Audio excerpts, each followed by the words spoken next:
নিৰ্বাচনৰ পূৰ্বে ধুবুৰীবাসীৰ বাবে ভাল খবৰ। অসম চৰকাৰে ধুবুৰীবাসীক দিলে ডাঙৰ উপহাৰ। দীৰ্ঘদিনীয়া সমস্যা সমাধান হ'ল ধুবুৰীবাসীৰ। গৌৰীপুৰ ধুবুৰী সংযোগী একমাত্ৰ উৰণীয়া সেতুৰ শুভাৰম্ভ। গৌৰীপুৰ আৰু ধুবুৰী সংযোগী প্ৰথমটো উৰণীয়া সেতুৰ শুভাৰম্ভ কৰে অসম চৰকাৰৰ মন্ত্ৰী ৰঞ্জিত কুমাৰ দাসে। ৰেলপথৰ বাবে বিগত বহু বছৰ ধৰি যান-জঁটৰ দৰে সমস্যাত ভুগিবলগীয়া হৈছিল ধুবুৰী জিলাবাসীয়ে।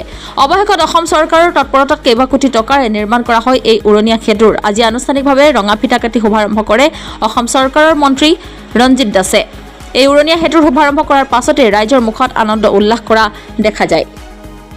ধুবুৰী অঞ্চলৰ ৰাইজৰ বাবে আনন্দৰ খবৰ, গৌৰীপুৰ অঞ্চলৰ বাবে ৰাইজৰ বাবে আনন্দৰ খবৰ।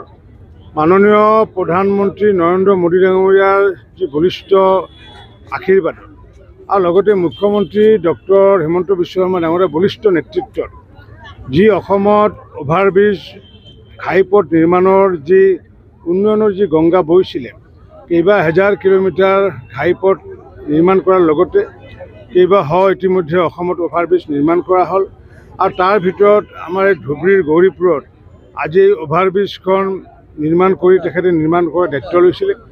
আৰু সেইখন আজি আমি ৰাইজৰ বাবে মই অভিভাৱক মন্ত্ৰী হিচাপে মই আজি উদ্বোধন কৰি পেলাই অত্যন্ত আপ্লুত হৈছোঁ। মই ধুবুৰীবাসী ৰাইজক অভিনন্দন জনাইছোঁ, গৌৰীপুৰবাসী ৰাইজক অভিনন্দন জনাইছোঁ। নিশ্চিত ৰূপত মাননীয় মুখ্যমন্ত্ৰী ডক্টৰ হিমন্ত বিশ্ব শৰ্মা ডাঙৰীয়াৰ নেতৃত্বত আগন্তুক দিনতো আমাৰ এই উন্নয়নৰ গংগা বৈ যাব। যিহেতু মুখ্যমন্ত্ৰী হিচাপে পুনৰবাৰ ডক্টৰ হিমন্ত বিশ্ব শৰ্মা ডাঙৰীয়াই দায়িত্ব পাবগৈ, অসমৰ ৰাইজে দায়িত্ব দিব।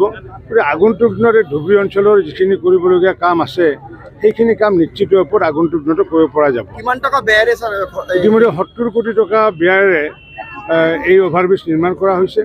আৰু মই অভিভাৱক মন্ত্ৰী হিচাপে জানো যে অসম মালাকে আদি কৰি SOPD আঁচনিকে কেইবাটাও ডাঙৰ ডাঙৰ ৰাস্তা আমাৰ এই অঞ্চলত, আমাৰ ধুবুৰী জিলা অঞ্চলত যি হাৰত মুখ্যমন্ত্ৰী ডাঙৰীয়াই কৰিছে, মই নিজে মাজে মাজে মই চিন্তা কৰোঁ যে বহু মানুহে কয় যে ৰাজনৈতিকভাৱে মুখ্যমন্ত্ৰীসকলে বহু কথা দৃষ্টিভংগী কৰে বুলি কয়, কিন্তু মই কাহানিও দেখা নাপালোঁ। কাৰণ ধুবুৰী অঞ্চলৰ ৰাজনৈতিক যিটো সমীকৰণ বা আমাৰ লগত যি NDAৰ সমীকৰণ, সেই সমীকৰণ হিচাপে খুব বেছি হয়তো 20% 30% মিলে।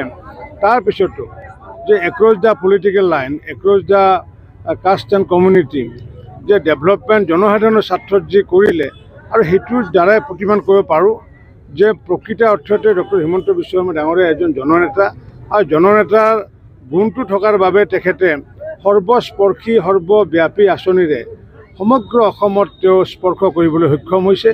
ভগৱানে তেখেতক আৰু শক্তি দিয়ক, তাকে আশা ৰাখিছোঁ। দিনে নিশা কংগ্ৰেছে খোৱা কামৰা চলি আছে আৰু বিজেপি দিন গৌৰীপুৰ ধুবুৰীৰ কাৰণে আজি এই অনুষ্ঠানত সকলোৱে হিলদোল ভাঙি আহিছে।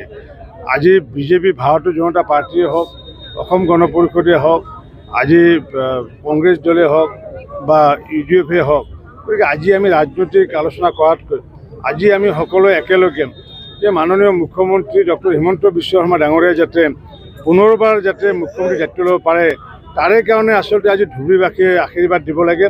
আৰু সেইকাৰণে মই কওঁ যে মাননীয় মুখ্যমন্ত্ৰী ডক্টৰ হিমন্ত বিশ্ব শৰ্মা জিন্দাবাদ, হিমন্ত বিশ্ব শৰ্মা জিন্দাবাদ, হিমন্ত বিশ্ব শৰ্মা জিন্দাবাদ, হিমন্ত বিশ্ব শৰ্মা জিন্দাবাদ।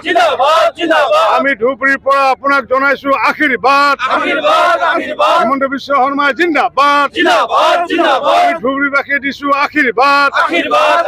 ধন্যবাদ।